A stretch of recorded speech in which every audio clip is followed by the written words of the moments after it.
Hello, Ram Ram, નમસ્તે. તો આજે આપણે ભરેલા મરચાં બનાવવાના છે. તો 200 ગ્રામ મરચાં લીધા છે. તેને ધોઈને કપડાથી કોરા કરી લેવાના છે.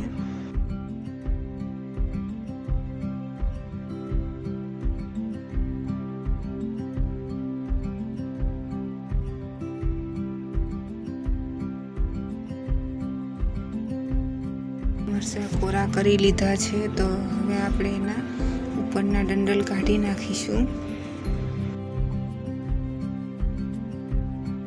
આપણે એમાં મરચાંમાં એક વચ્ચેથી ચાકુ વડે કાપો મૂકી દઈશું.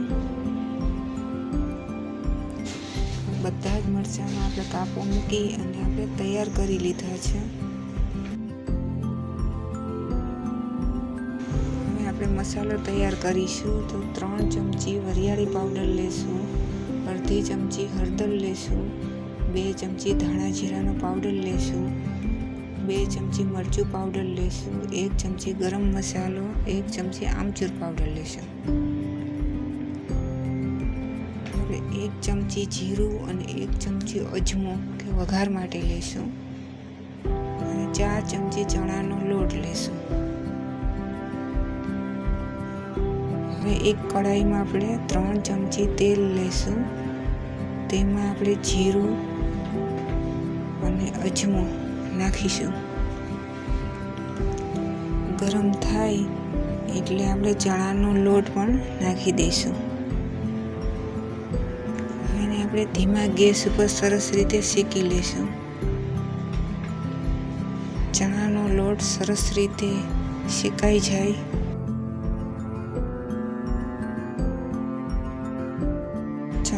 લોટ શેકાઈ જાય એટલે આપણે તેમાં બનાવેલો મસાલો પણ નાખીશું. ચણાનો લોટ અને મસાલો સરસ રીતે મિક્સ કરીને શેકી લેશું. હવે આપણું શેકાઈ ગયેલું મિશ્રણ નીચે ઉતારી લેશું. પછી તેમાં 1 ચમચી મીઠું નાખીશું.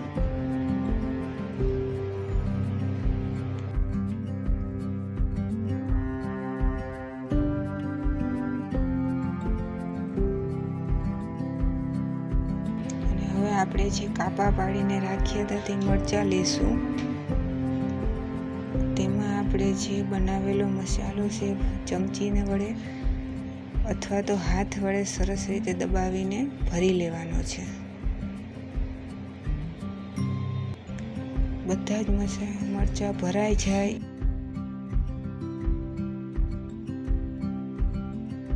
એટલે એક કઢાઈમાં જરૂર પ્રમાણે તેલ લેશું.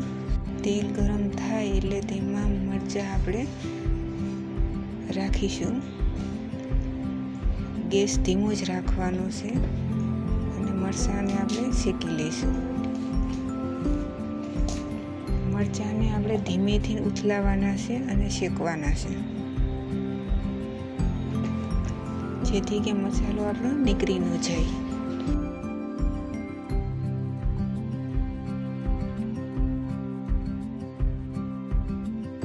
2 ચમચીના મદદથી આપણે એને ધીમે ધીમે ફેરવી લઈશું અને શેકતા જઈશું. આપણે એને ધીમા ગેસ ઉપર આપણે એને 5 થી 7 મિનિટ સુધી ધીમેથી શેકી લઈશું.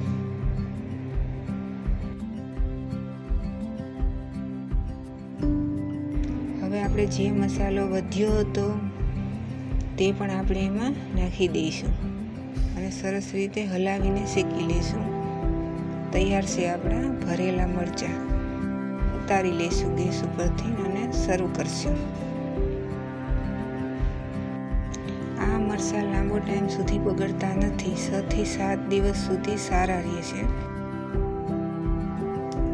મારી રેસીપી તમને સારી લાગે તો સબસ્ક્રાઈબ કરજો અને આગળની રેસીપી સરળતાથી જોઈ શકો તેના માટે બેલ બટન જરૂરથી દબાવજો.